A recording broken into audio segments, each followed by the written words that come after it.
We now move on to our fifth panelist, Ms. Joanne Salazar, President of the Trinidad and Tobago chapter of the International Women's Forum. Ms. Joanne Salazar is currently a director, co-owner of QED Consulting Limited. Her most recent position was that of Vice President of Strategy and Corporate Services in the energy sector. She has accumulated over 30 years of executive experience in finance, financial management, corporate strategy, business systems design, and process improvement.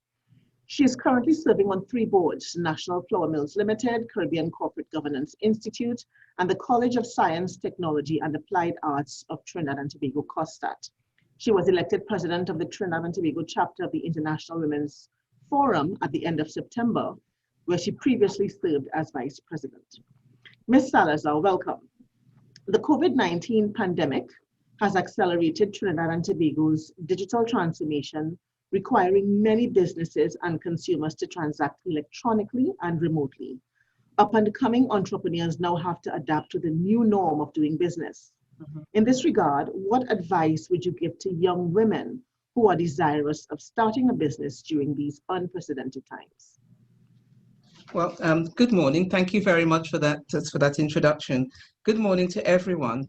On behalf of the Trinidad and Tobago chapter of the International Women's Forum, thank you for inviting us to participate on this panel and in the launch of this critically important and transformative initiative.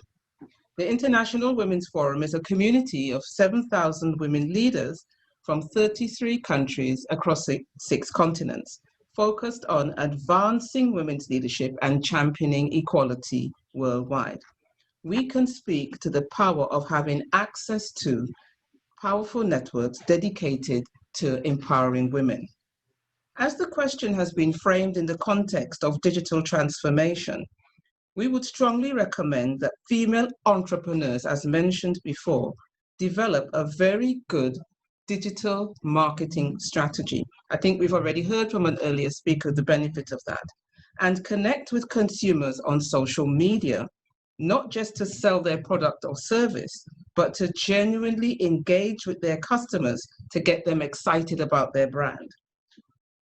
With respect to the specific advice that I would give young women entrepreneurs, I won't touch on the hurdles that they'll have to encounter with regard to securing finance, because that's been touched on already.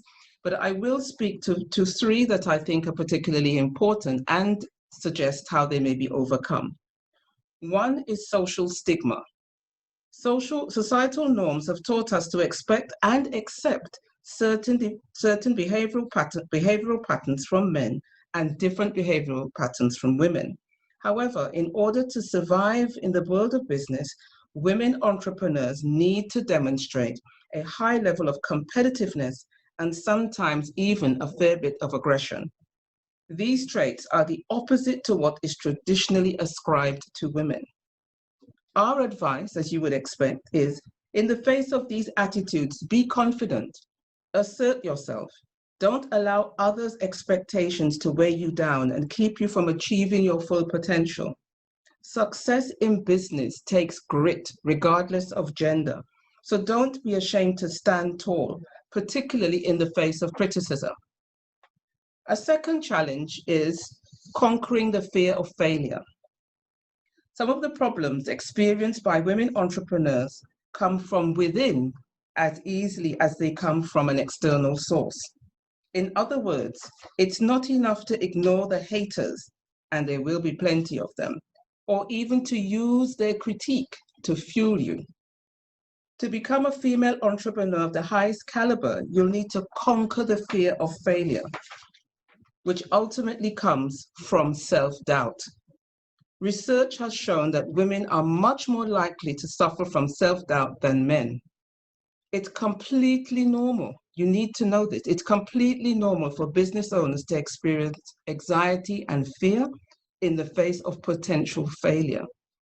But what's important is not to allow that fear to cripple your ability to succeed.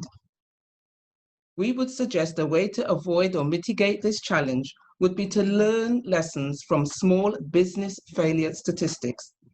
Research the common causes of failure in your market or industry and the best strategies to predict and avoid them.